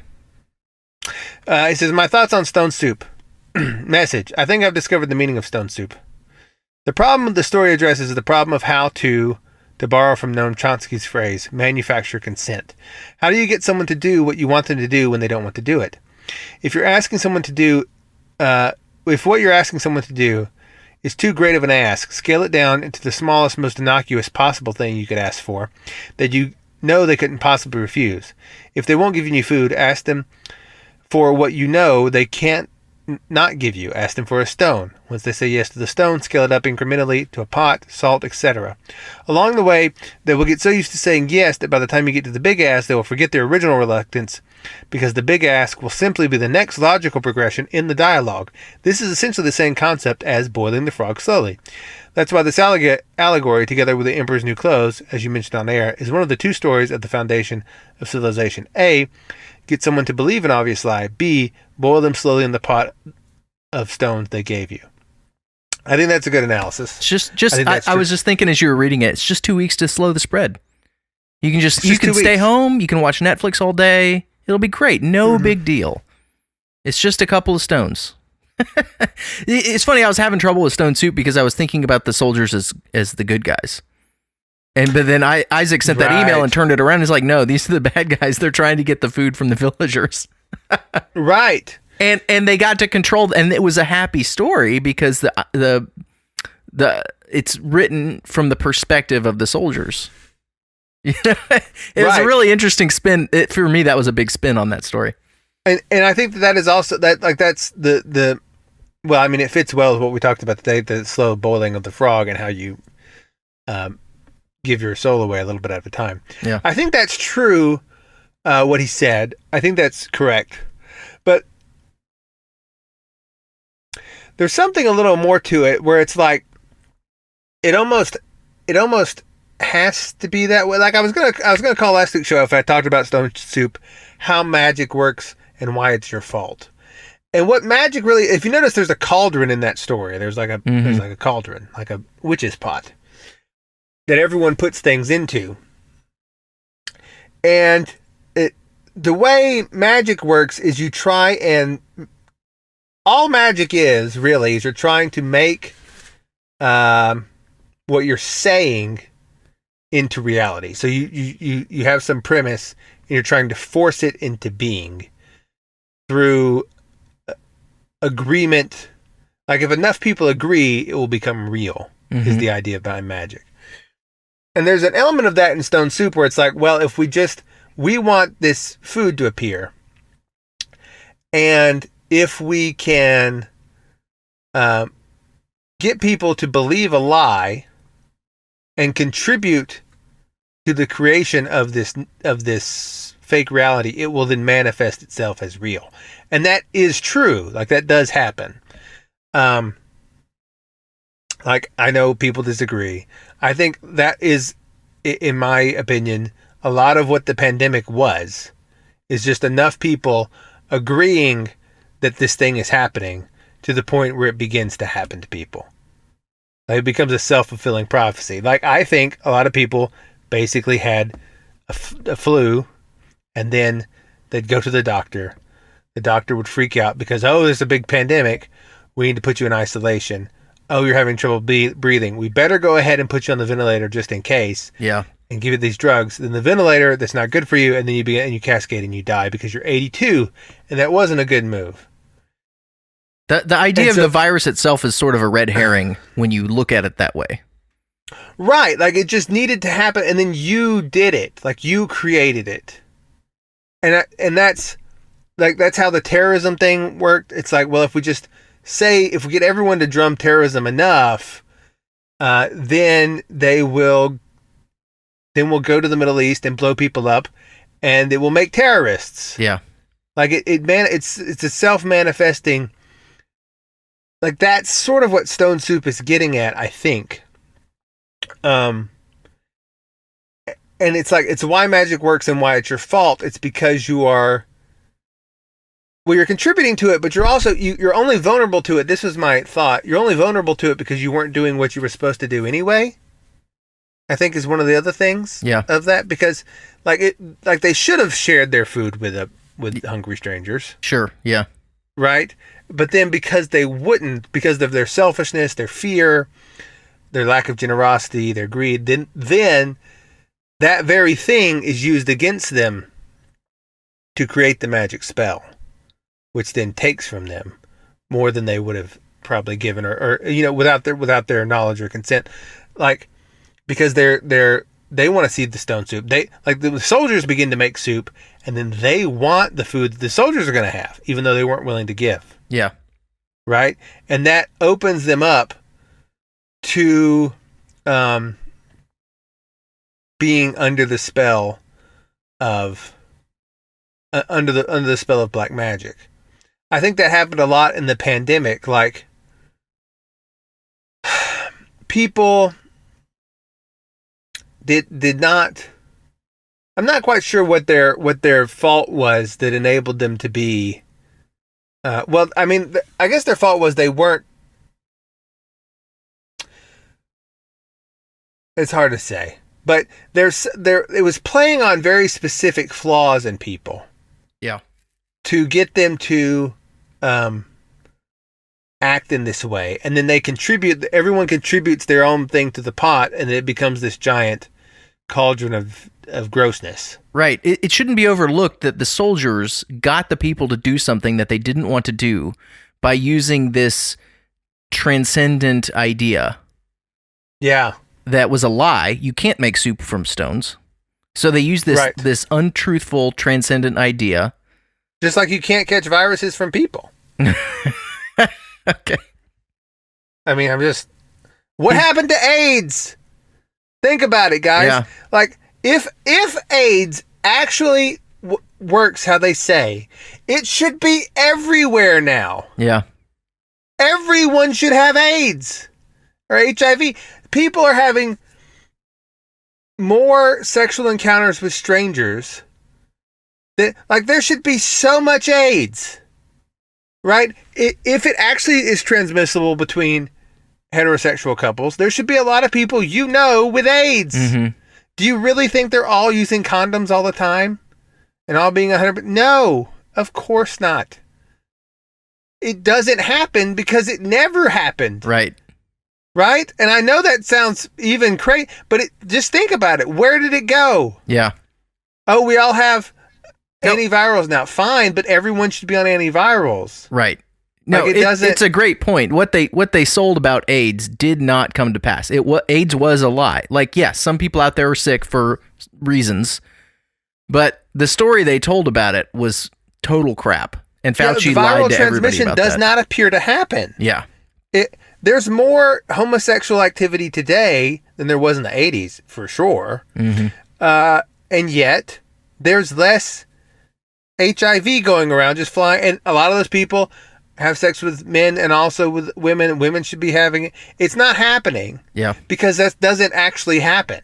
AIDS is a cover for what happens to your body when you engage in tremendous amounts of non-healthy ways of having sexual relations. Right. When you engage in tremendous amounts of sodomy and with take lots a bunch of drugs. Different people. Yeah. That involves poop. Yeah. You get sick. And blood, then it's like, oh, but then that would mean our lifestyle's unhealthy. It's something else, but it never happened. It didn't. Where is it? Africa never all died of AIDS. They said saying Africa's gonna never happened. Didn't occur. People in Africa aren't running around using condoms all the time either. They're also not getting COVID. They also don't get COVID. Throwing that out there. They don't get COVID. Yeah, because they're not participating in the stone soup. Nope. Africans knew better than to participate in this. They played this game before, and they knew better. Yeah, it is. And people have a lot of trouble accepting that. But magic works. What you believe comes to pass in some capacity. The way you direct your thoughts is the way. And Jesus talks about this. He said, look, if you had faith of mustard, you could throw mountains in the ocean. Right? But And so do you really think that you can't use that same power for evil and to hurt yourself and others? Of course you can. And I know people don't like that, but like I mean, maybe you can catch viruses a little bit or something, but it doesn't seem to operate the way that they keep telling people it operates. Right. Well, their models always fail. Always, by orders of magnitude. So if their models are always failing, that means that their model is wrong and don't believe it doesn't work the way they say it works because they can't make accurate predictions. Yeah, the premise is off. Yeah. Something of the and I think one of the premises that is off is that viruses are transmissible between human beings. Maybe. In that way. Even, in fact, the creator of germ theory, Louis Pasteur, who we get pasteurization came from. Yep. At the end of his life, he wrote specifically, I think the other guy that was promoting terrain theory, Bernard, I think his name was Bernard. Beauchamp. He wrote specifically, he said, Bernard was right. The germ is nothing, the terrain is everything, and then he died. Wow. He really said that, like, because he tried to give people diseases and give animals diseases through this, and he couldn't do it. Mm-hmm. Like he couldn't do it, except that if he drew out, if you kept it inside like the biological matrix it was in, like if you drew out fluid from like an IV or like from like a blood vessel and then you injected that straight into someone else, you could sometimes do it. Mm-hmm. But like sneezing through the air or like taking mucus swabs of one sick animal and putting it up the nose of another animal never made them sick. It just didn't occur.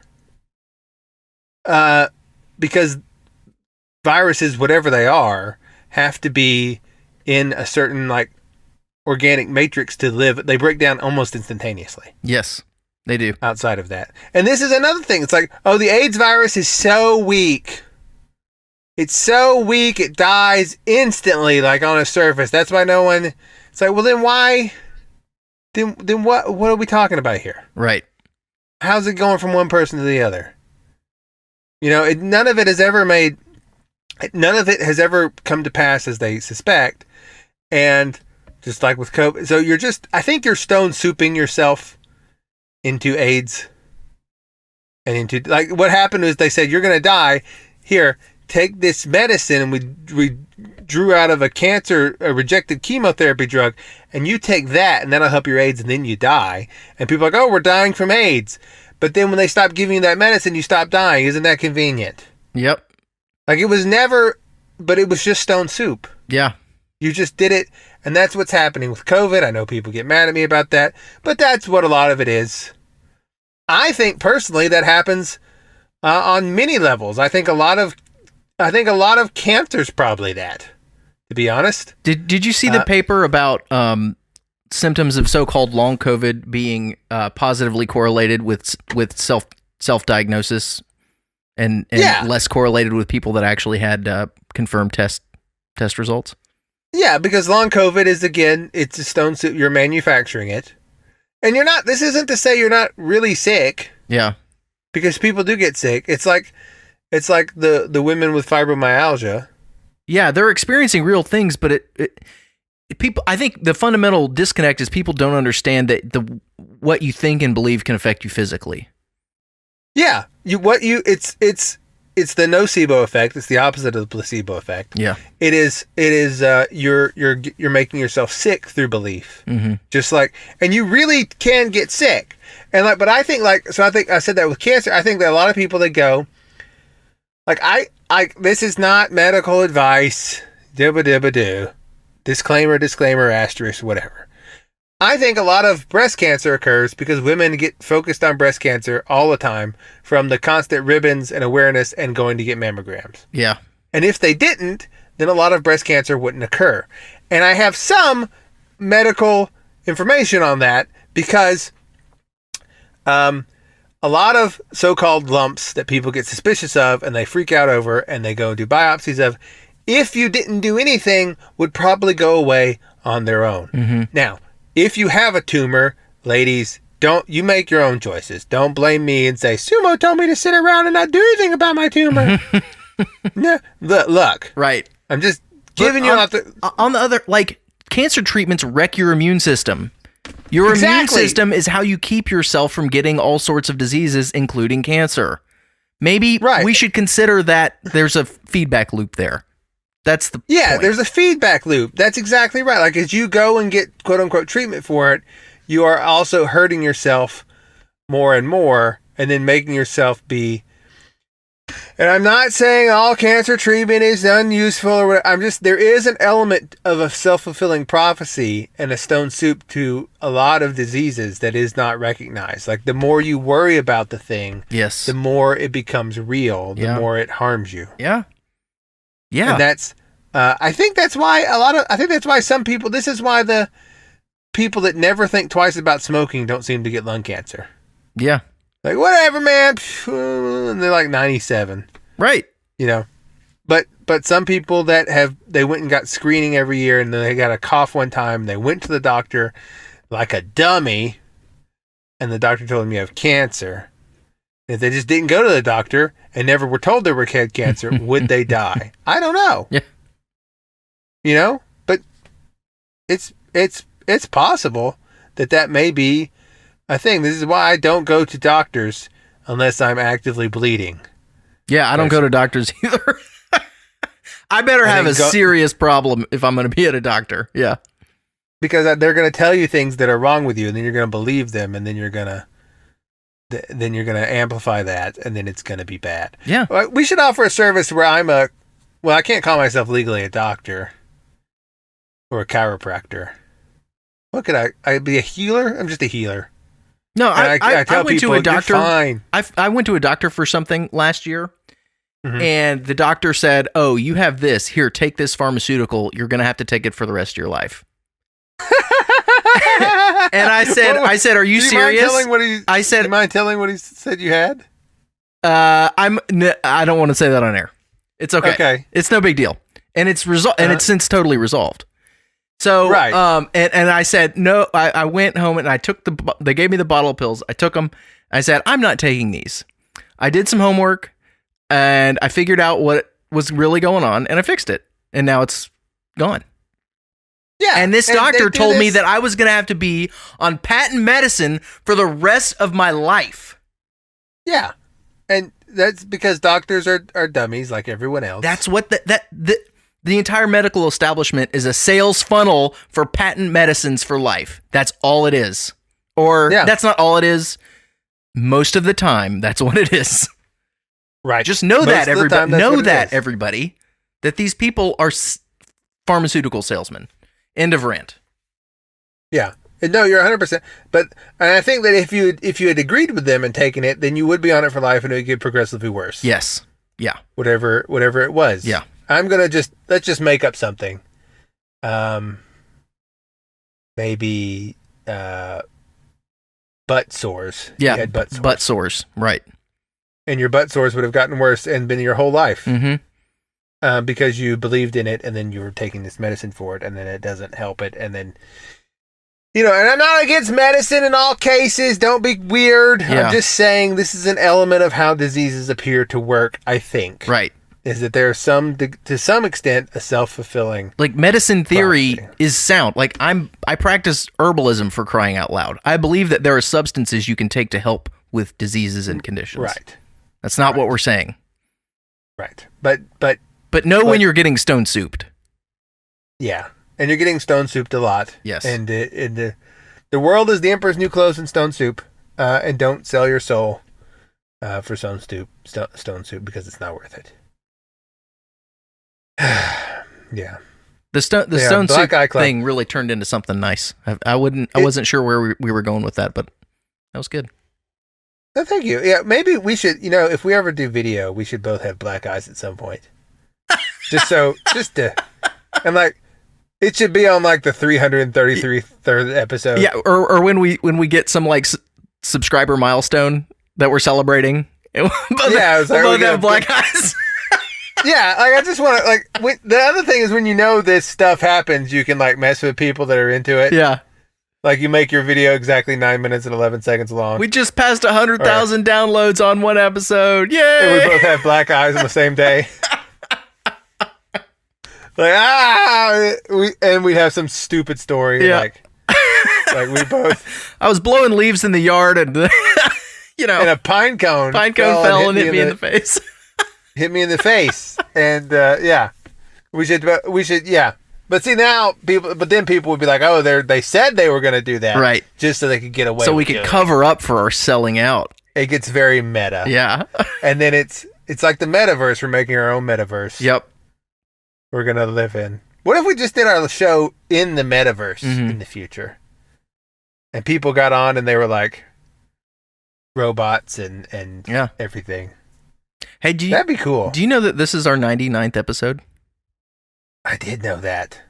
We've been doing a lot of episodes. Yeah, we're like it. It's almost. This is now. Is the end of season 1 the 100th, or is it the 100 or is it the 99th? I think the 100th is the end of season 1. Okay, right. It's the 100th. So this next episode, God willing, if we get around to ever recording it, if we don't die between then and now, it'll be our 100th. Will be the end of season 1. The last episode of season 1. And we have very, very long seasons. Maybe we should like take it to 50 seasons an episode or something. No, I like it this way. Because I think like we'll do like 10 seasons. 33 seasons an episode. No, we'll do 10 seasons and that'll be 20 years. Okay.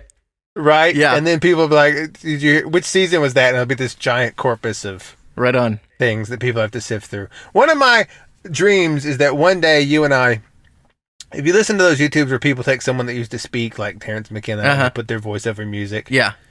One day that's going to be us. Maybe Akira the Don will do a Akira the Don, where I'm going fake, gay, fake, gay, and then it'll be like while that background is happening, and be like, and that's why you don't sell your soul, fake. And he'll just put epic That'd be rants. Awesome. Yeah. He'll like epic rants put over the techno music. It'll be great. Yeah, with like, you in the background going, I don't know, just what laughing. I just laugh a lot. You go created order. Boom, boom, like what would be called created order. Yeah. That's my goal. Someone get Akira the Don on this. So and just have him. Listeners, if there are going to be like some techno hooks of words or phrases that Sumo and I use a lot, what are they? You need to go on mapsoc.org, mapsoc.org, and use the contact form and tell us what our techno hook phrases and words are. That would be great. Thank you. Yeah, yours is definitely, one of yours would be created order. That would be a good one, because that would just be a great title for a synthwave song. Yeah, it would. And then maybe mine would. There'd definitely be one called "Faking Gay." And then I don't know, but that's my dream: is that one day after we are dead, our voices will continue to through the ether to troll people to techno music. Right. That's my whole goal with this whole podcast. And well, if we make 10 seasons, 20 years worth, we'll have a lot of material with which to work with. That'll be awesome. Hey, there's an episode 0 that we never released. Oh yeah. Oh wait, pause show. Pause outro. Paused. Episode 0. You know what we should do? We should put that on the very nice list. Or we could throw it on the flash drive. And the flash drive. Well, you get the flash drive in there. But I also I'm gonna make a new tier of the St. Nicholas Project. Before we promise episode 0, I should go check and see if you have it. It's even existing. But I'm pretty There's sure. Also, the lost episode about the goblins in Kentucky. I think that was episode 0. I think that's what I'm referring to. Was that episode 0? It I may don't have remember. been. Anyway, yeah, the goblins in Kentucky. But that can be on there. But I'm making a new tier on the St. Nicholas Project on the Gum Road. Mm-hmm. So right now we have the nice list, which gives you the podcasts, the extra podcast. Then we have the very nice list, which gives you the extra podcast and the book, right? Mm-hmm. But I'm going to make a naughty list. Right? And the naughty list is only $3. Okay. And all you get from there is a monthly email calling you a cheapskate and saying you're bad. That's all you get. Right? But I think some people would want that. Maybe. It's just an email saying you are bad. It'll be a monthly email talking bad about you is what you will get. Awesome. On the naughty list. Can I write some of them? That sounds like fun. Yeah, you can write them. And so you have the nice list for at least $7. Mm-hmm. Though not me, as we discussed, the universe, fate wants you to pay $100. Mm-hmm. But it is $7. But the suggested price is $100. Yeah. I didn't make that up. That was an accident of the universe. Mm-hmm. The very nice list is $15, and then like for $3 is the naughty list, in which Smokestack will just send you a monthly email telling you what a horrible person you are. That sounds really fun. Yeah. So, everyone consider. Okay, that can be the end of the show.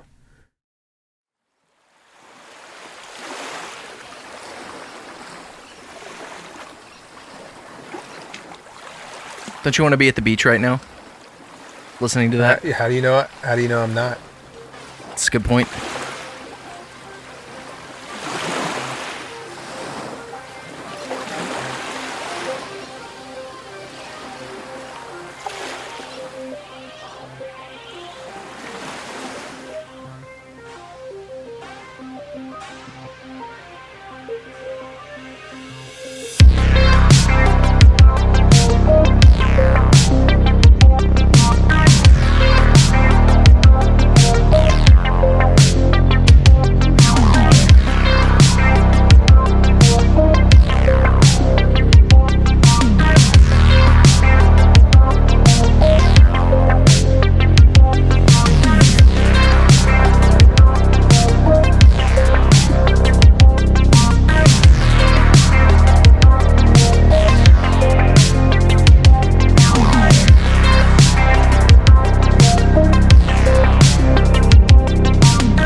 Targets up here, we just had something go right over the top of us that, I hate to say this, looked like a long cylindrical object that almost looked like a cruise missile type of thing moving really fast, right over the top of us.